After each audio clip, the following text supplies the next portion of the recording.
I absolutely endorse NYAY. That's the Nyuntam Aay Yojana, or the minimum income plan, that's authored by Rahul Gandhi's Congress as its big political idea for the 2019 polls.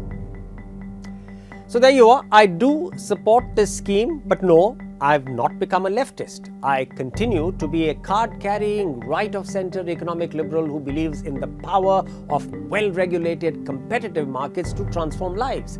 Just look around yourself. Some of the richest free market economies also run the most powerful welfare programs. So there is no contradiction.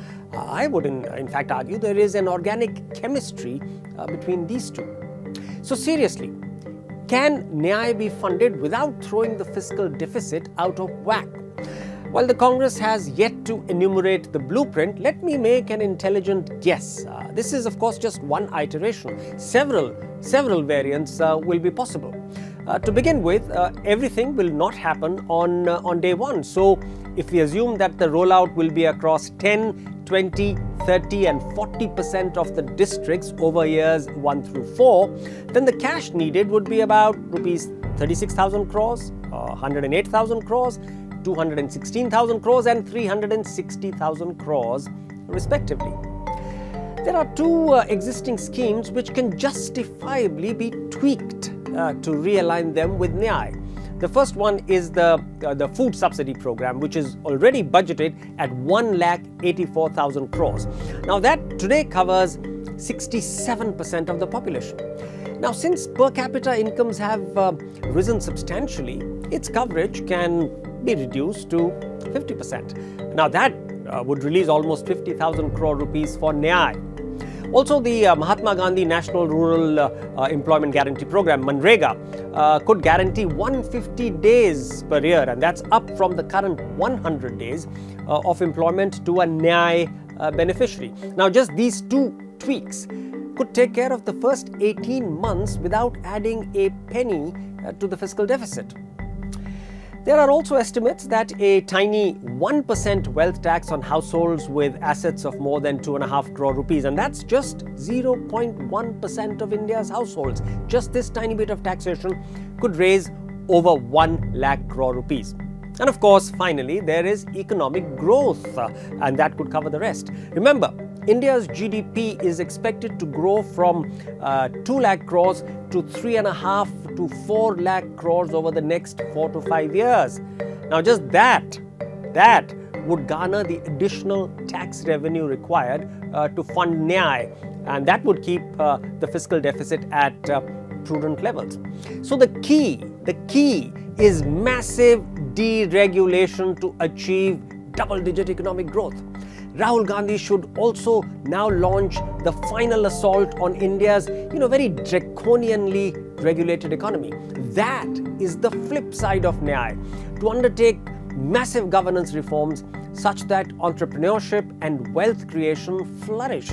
Remember, nearly 90% of our GDP is produced in private enterprises, but it is horribly strangled in red tape. I'll give you just a few examples. For instance, why don't we allow corporate restructuring via contracts, as happens in several countries of the world, which can then be wrapped up in weeks? Why do our entrepreneurs and business people have to waste years in court paying ridiculously high legal fees? Why do we have contradictory guidelines that force companies to violate one regulator or another? I'll give you an example. SEBI guidelines may not allow founders to dilute, while RBI guidelines slap penalties if they don't. And there's an example that we have of the recently listed Bandhan Bank. Or SEBI guidelines may force an acquirer to go above 51%, while FDI rules prohibit that. And that actually happens in the case of airlines. Why do we control entertainment tariffs while petrol is freely priced? Why does a company first get a court approval for a tax-neutral merger, but then get hit by a demand of 5,000 crore in dividend taxes for the same transaction? Why don't we allow our first-generation founders to issue equity with superior voting rights to protect them against Chinese and American raiders? Why do we need an anti-profiteering authority to harass and force small businesses to pass GST benefits to consumers? Why don't we trust competitive market forces to achieve that? Now, which country in the world taxes capital as income and then calls itself an angel?